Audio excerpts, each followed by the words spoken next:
तो हेलो दोस्तों, कैसे आप सब लोग। आप सभी का स्वागत है एक और ब्रांड न्यू वीडियो में। तो तुमको एक खुशखबरी देनी। तुमको पता है मेरी वीडियो पे किसने कमेंट करा? गैस करो। तो भाई मेरे चैनल पे बहुत बड़े यूट्यूबर ने कमेंट करा है, फैक्ट माइंडेड भाई ने। तो भाई उस कमेंट को देख के भाई मेरे को तो बहुत खुशी मिली, क्योंकि भाई जब कोई बड़ा यूट्यूबर तुमको सपोर्ट करता ना तो अलग ही फीलिंग होती दिल में। तो हाँ, आज की वीडियो उन्हीं के चैनल से ही है, तो उनके चैनल को जाके जरूर सब्सक्राइब कर लो। जो देख रहा है, वैसे देखते तो बहुत कम लोग हैं, जो भी देख रहे हैं उनको चैनल के जाके सब्सक्राइब कर ले। तो हाँ चलो देखते हैं उनकी वीडियो। क्या कभी आपने सोचा है कि कभी कभी हमारे हाथ या पैर सो क्यों जाते हैं? कुछ ऐसे लाइफ हैक्स जो आपके बहुत काम आने वाले हैं। कैसे ये कलरफुल लैंप्स लिटरली आपको हर सेकंड हैक होने से बचा रहे हैं। ये बड़े बड़े न्यूक्लियर पावर प्लांट्स आखिर काम कैसे करते हैं? ये चीज किसी भी मछली को ज़ॉम्बी बना देती है, लेकिन कैसे? क्यों पहले एक बंदूक की गोली से ट्रैक्टर स्टार्ट किया जाता था? और भी ऐसी कई हैरत अंगेज चीजें जिनके बारे में आप जानोगे इस वीडियो में। तो इस पे 4000 लाइक्स कर दो और एंड तक देखना। नंबर 15, क्या आपने कभी सोचा है कि कभी कभी हमारे हाथ या पैर सो क्यों जाते हैं? क्या मतलब इन्हें भी अलग से सोने का टाइम चाहिए जैसे हम सोते हैं? एक्चुअली इसे पैरालिसिस कहते हैं। भाई पहले तो मैं सोचता था ना चींटियां, ऐसा लगता ना जब ये सो जाते ना, ऐसा लगता है अंदर चींटियों से ही दौड़ रही हूँ।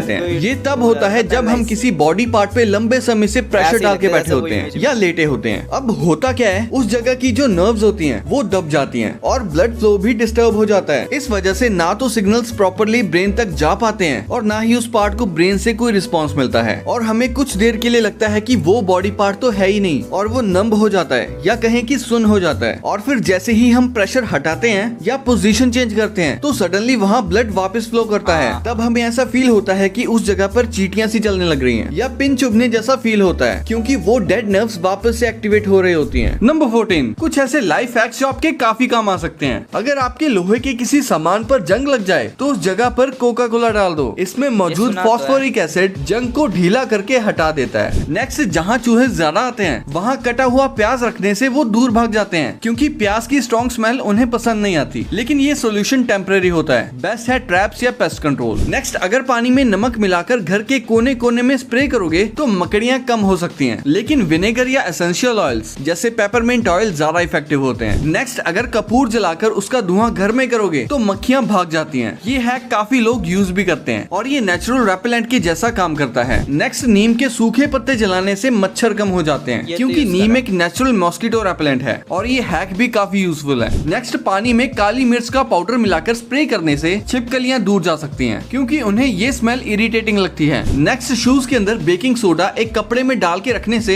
शूज की स्मेल चली जाती है, क्योंकि बेकिंग सोडा बदबू को एब्जॉर्ब करता है। और फ्रिज में एक छोटी सी कटोरी में बेकिंग सोडा रखने से कोई बदबू नहीं आएगी। नेक्स्ट, चावल बनाते समय उनमें 1 चम्मच तेल या घी डालोगे तो चावल चिपके बिना फ्लफी और खिले खिले बनेंगे। और लास्ट स्टेप, लौंग को पानी में उबालकर उसमें बेकिंग सोडा मिलाकर किचन के कोनों में स्प्रे करोगे तो कॉकरोचेस दूर रहेंगे। लेकिन ये टेम्परेरी सोल्यूशन है, परमानेंट सोल्यूशन तो लाल हिट है। नंबर 13, आजकल रेड फ्लैग्स और ग्रीन फ्लैग्स की तो काफी बात होती है, लेकिन क्या आप इन कलरफुल हिमालयन प्रेयर फ्लैग्स के बारे में भाई इसके बारे में तो जानता क्यों नहीं, लेकिन मैंने बहुत सारे लोगों की गाड़ियों और ना मैं बद्रीनाथ जब क्या आता ना पहाड़ी इलाकों में, ये ना तुम्हारे को बहुत सारी दुकानों के बाहर या फिर मंदिरों के बाहर लटके हुए मिलेंगे। अब ये स्पिरिचुअली क्या है इसके बारे में तो नहीं जानता, लेकिन पहाड़ी एरियो पे भाई बहुत ज्यादा लोग इसको लगा के रखते हैं और गाड़ी वाड़ियों पे भी लगी रहते हैं, बहुत लोग लगवाते भी गाड़ी पे। जानते हैं? इन वाइब्रेंट फ्लैग्स को लगभग 1000 साल पहले तिब्बतन बुद्धिस्ट मॉन्क्स ने हिमालयस में इंट्रोड्यूस किया था। इनके 5 कलर्स नेचर के 5 एलिमेंट्स का बैलेंस रिप्रेजेंट करते हैं, जैसे कि blue for sky, white for air और wind, red for fire, green for water and yellow for earth. इन्हें इस तरह लगाया जाता है कि ये कभी जमीन को टच ना करें, क्योंकि इन पर सीक्रेट मंत्रास और प्रेयर्स लिखी होती हैं। जब ये फ्लैग्स हवा में लहराते हैं तो माना जाता है कि ये प्रेयर्स और ब्लेसिंग्स को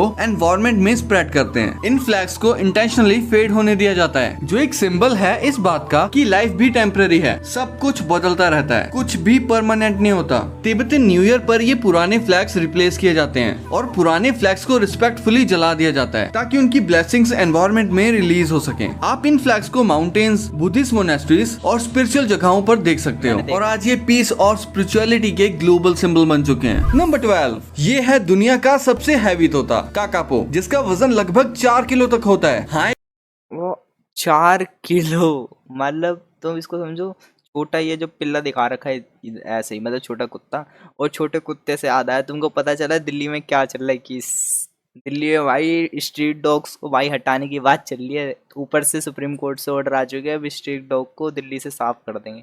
लेकिन भाई ये गलत है यार, आधे से ज्यादा जो केसेस है ना चोरी के, बहुत सारे केसेस में कुत्तों ने बहुत ज्यादा रोका है। स्ट्रीट डॉग्स भाई चोरी होने से बहुत ज्यादा रोकते क्योंकि उनके वो भौंकते दूसरे लोगों को देख के। और भाई लेकिन ये भी है कि कुत्ते काटते हैं, लेकिन स्ट्रीट डॉग्स भाई सही रहता है, कोई दिक्कत नहीं करते इतना, लेकिन हटाना तो नहीं चाहिए। अब उनका क्या पता क्या करेंगे, बोल तो रखा है कि उनको एक जगह रख के खिलाएंगे पिलाएंगे, लेकिन अब एक जगह रखेंगे नहीं, ये जहां तक मेरे को लग रहा है ना कुछ चोरी करेंगे, वो तो सरकार ही देखेगी। तो चलो देखते हैं आगे वीडियो। एक छोटे डॉग जितना, लेकिन इतना भारी होने के चक्कर में बेचारा उड़ नहीं सकता। इनके विंग्स छोटे होते हैं और बॉडी इतनी हैवी कि हवा में उड़ ही नहीं पाते। लेकिन कमाल की बात ये है कि ये पेड़ों पर चढ़ने में एक्सपर्ट होते हैं, जमीन से लेके ब्रांचेस तक कूद कूद के पहुंच जाते हैं। एक समय था जब काकापो न्यूजीलैंड। एक चीज तो मैंने देखी है, अगर नेचर कुछ छीन लेता है ना तो कुछ देता भी है। जैसे कि हर इंसान, जैसे किसी के पास कुछ चीजें नहीं है, जैसे कोई विकलांग इंसान हो लेकिन उसके पास दिमाग ज़्यादा है, किसी का शरीर अच्छा खासा उसके पास दिमाग ही नहीं है, लेकिन जो विकलांग लोग होते हैं उनके पास दिमाग अच्छा होता है, और जिसके पास जिस चीज़ की कमी होती है उससे ज़्यादा हाईटेक चीज़ें उसे मिल ही रहती है भगवान की तरफ से, गॉड की तरफ से। के जंगलों में एक सक्सेसफुल और कॉमन हर्बीवोर था। ये अपनी स्ट्रॉन्ग चोंच से पौधे तोड़ के लीव्स और फ्रूट खाकर सरवाइव करता है। लेकिन फिर आए ह्यूमंस और साथ लाए अपने pets, cats, dogs, rats etcetera, और ये सब काकापो के बिगेस्ट एनिमीज बन गए। काकापो चुप रहकर बचने की कोशिश करता है, लेकिन प्रेडेटर्स उसकी स्मेल से उसे ढूंढ लेते हैं। आज ये रेयर बर्ड सिर्फ कुछ ही प्रेडेटर फ्री आइलैंड्स पर मिलता है, जैसे कॉडफिश आइलैंड और एंकर आइलैंड, जहाँ इनकी स्पेशल कंजर्वेशन होती है। बाकी बात करें ब्रीडिंग की, तो ये बर्ड हर साल बच्चे नहीं देता। ये सिर्फ तब ब्रीड करता है जब एक खास ट्री, रिमू ट्री, फ्रूट देता है, जो हर 2-4 साल में होता है। और इनका लाइफ स्पैन तो कमाल का है। कुछ काकापो तो 90 से 100 साल तक भी जी चुके हैं। लेकिन अब हालात ये है कि जंगल में सिर्फ 244 काकापो बचे हैं। और 244 काकापो नाम है इसका, जो इस हिसाब से भाई तुमने वो देख रखा है, वो क्या नाम था, डो फ्लेमिंगो, अब वो तो लूफी का है, वो जो फ्लेमिंगो करके वो था ना बर्ड, वो भी ऐसे ही विलुप्त हो गया था। तो अगर ये 244 बस बचे तो भाई बहुत ज़्यादा गिनती कम है इसकी।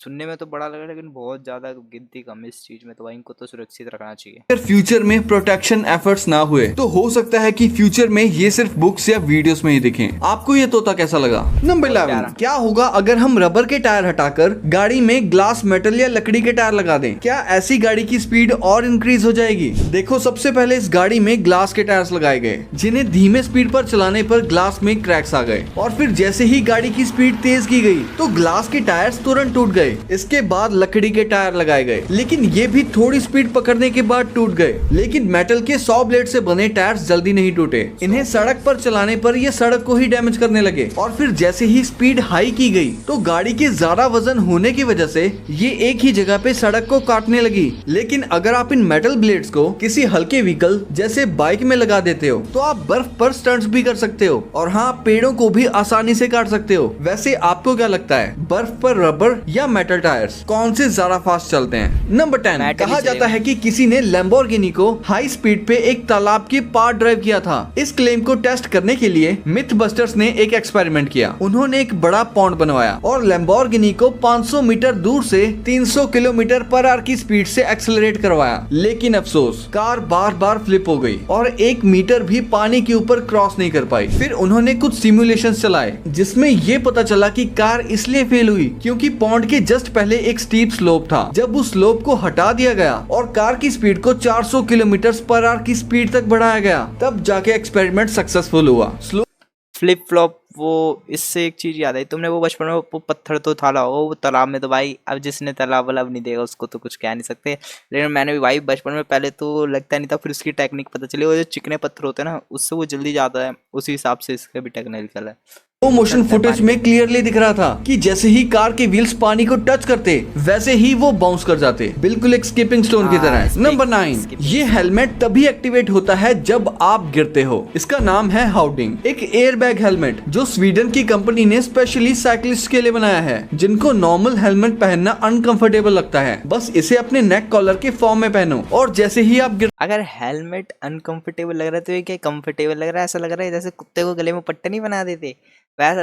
अच्छा तो हेलमेट ही पहन लो भाई, ये क्या पता टेक्निकल इशू आ जाए, खुल ही नहीं पाया कम से कम हेलमेट सेफ तो रखेगा। हो इसमें लगे जायरोस्कोप और एक्सेलेरोमीटर सेंसर्स तुरंत मूवमेंट को डिटेक्ट करते हैं। सिर्फ 0.1 सेकंड में ये एयरबैग इन्फ्लेट हो जाता है और आपके सिर को 360 डिग्री की प्रोटेक्शन देता है, सीरियस हेड इंजरी से बचाने के लिए। नंबर 8, आखिर ये बर्ड अपने गले के नीचे से ये बॉल्स जैसी चीज क्यों निकाल रहा है? दरअसल इस बर्ड का नाम है ग्रेटर सेज ग्राउस और ये जो येलो बॉल्स जैसे स्ट्रक्चर्स दिख रहे हैं वो असल में एयर सैक्स होते हैं, ना कि कोई एक्चुअल बॉल्स। ये बर्ड इन एयर सैक्स को इन्फ्लेट करता है और एक यूनिक पॉपिंग और बूमिंग साउंड बनाता है जो फीमेल सेज ग्राउस को अट्रैक्ट करने के लिए होता है। बेसिकली ये इसका मेटिंग डांस का पार्ट है। नंबर 7, क्या आपने कभी सोचा है कि ये बड़े बड़े और थोड़े से डरावने न्यूक्लियर पावर प्लांट्स एक्चुअल में काम कैसे करते हैं? एक्चुअली इनके रिएक्टर के अंदर होती है यूरेनियम से भरी रॉड्स जो पानी में डूबी होती हैं। जब रिएक्टर ऑन होता है एक छोटा सा न्यूट्रॉन यूरेनियम एटम से टकराता है और फिर होता है असली मौत का खेल। I mean, एक जबरदस्त एनर्जी बर्स्ट जिससे और भी न्यूट्रॉन्स निकलते हैं। यही न्यूट्रॉन्स दूसरे एटम से टकराते हैं और इस तरह से चेन रिएक्शन स्टार्ट हो जाता है जो huge amount of energy produce करता है। अब इस रिएक्शन को सेफ बनाए रखने के लिए यूज होता है पानी और थिक स्टील बॉल्स का जो रिएक्शन को कंट्रोल करते हैं। जो एनर्जी बनती है वो पानी को गर्म करके बना देती है स्टीम और वही स्टीम घुमाती है एक टरबाइन और टरबाइन चलाता है एक जनरेटर जो बनाता है इलेक्ट्रिसिटी। और हाँ, जो बड़े कूलिंग टावर्स दिखते हैं ना वो सिर्फ एक्स्ट्रा स्टीम रिलीज करने के लिए होते हैं और सिस्टम को ओवरहीट होने से बचाते हैं। नंबर 6, क्या आपने कभी सोचा है कि ये जो बड़े बड़े कंक्रीट मिक्सिंग ड्रम्स होते हैं अगर इनमें कंक्रीट अंदर ही सूख जाए तो उसे बाहर कैसे निकालते हैं? तो कुछ ड्रम्स में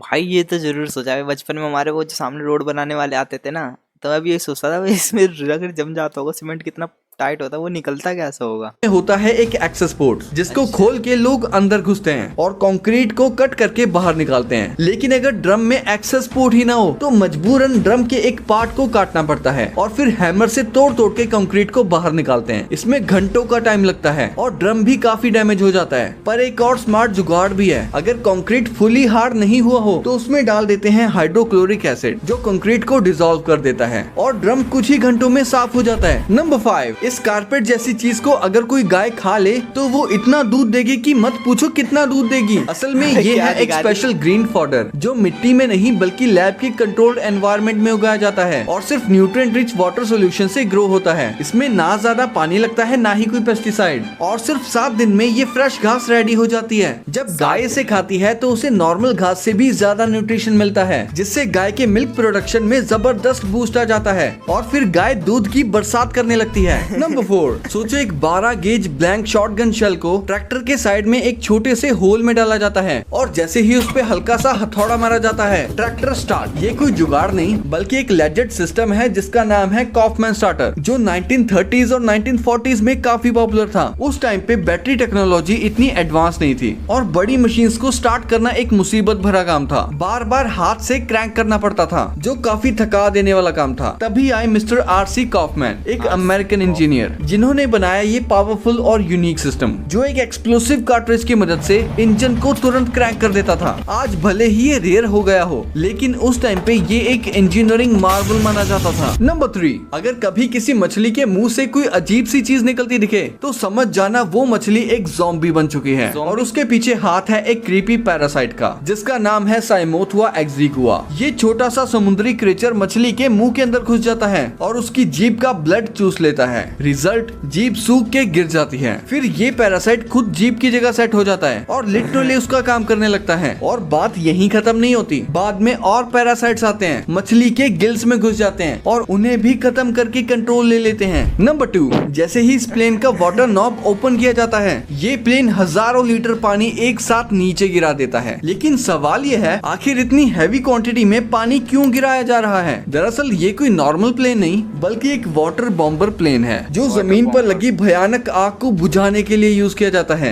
आपको जानकर हैरानी होगी कि इतना पानी रिलीज करने के बाद भी ये प्लेन सिर्फ 12 सेकंड्स में दोबारा 5000 लीटर से भी ज्यादा पानी अपने अंदर भर लेता है। इसके लिए प्लेन को किसी नदी, तालाब या समुद्र के सरफेस पर नीचे लाया जाता है जहां इसके अंदर लगा होता है एक स्पेशल वाटर सकिंग सिस्टम जो हाई स्पीड से पानी खींच लेता है। इसीलिए ये प्लेन्स इमरजेंसी फायर फाइटिंग में काफी इफेक्टिव होते हैं। Fast refill, fast response. Number 1, ये जो सामने रखे हुए लावा लैंप्स दिख रहे हैं ना, हाँ। ये आपको लिटरली हर सेकंड हैक होने से बचा रहे हैं। हाँ, मजाक नहीं कर रहा, ये जगह रियल है। इन कलरफुल लावा लैंप्स के रैंडम मूव्स को एक स्पेशल सीसीटीवी सिस्टम रिकॉर्ड करता है और उस लाइव फुटेज से एक कंप्यूटर जनरेट करता है सुपर सिक्योर एन्क्रिप्शन कोड्स। ये कोड्स इतने अनप्रिडिक्टेबल होते हैं कि चाहे हैकर कितना भी बड़ा हो, इन्हें क्रैक करना ऑलमोस्ट इम्पॉसिबल होता है। और सबसे मस्त बात, ये कोई सीक्रेट फैसिलिटी नहीं है, आप भी वहाँ जा सकते हो। ये लावा लैंप सैन फ्रांसिस्को के क्लाउडफ्लेयर ऑफिस में लगे हुए हैं, जहाँ से दुनिया भर की वेबसाइट्स और एप्स की सिक्योरिटी हैंडल होती है। और अगर आप सोच रहे हो कि इनमें छेड़छाड़ करके कुछ बदल सकते हो, तो बता दूं कि आपके छेड़छाड़ करने से कोई फर्क नहीं पड़ता, क्योंकि रैंडमनेस के आगे इंसान का दिमाग फेल है बॉस। तो हाँ, कैसी लगी वीडियो? अगर वीडियो पसंद आए तो लाइक कर देना, ऐसी वीडियोस के लिए मेरे चैनल को सब्सक्राइब कर देना। और हाँ, फैक्ट माइंडेड भाई के चैनल पे जाना मत भूलना, डिस्क्रिप्शन में लिंक दे दूंगा, तो उसे देख लेना। और एक बात और कहना चाहता हूँ, कल इंडिपेंडेंस डे है, तो तुम लोगों को एडवांस में हैप्पी इंडिपेंडेंस डे। तो कल 9 बजे का तुम इंतज़ार करना, 9 बजे तुम्हारे लिए एक बढ़िया वीडियो आने वाली है, तो बस तुम इंतज़ार करना, 9 बजे रेडी रहना वीडियो देखने के लिए, और जरूर देखना हमारी वीडियो। फिर मिलते हैं अगली वीडियो में। Gotta catch another fight, yeah. The apple bottom make 'em wanna bite, yeah. I just wanna have a good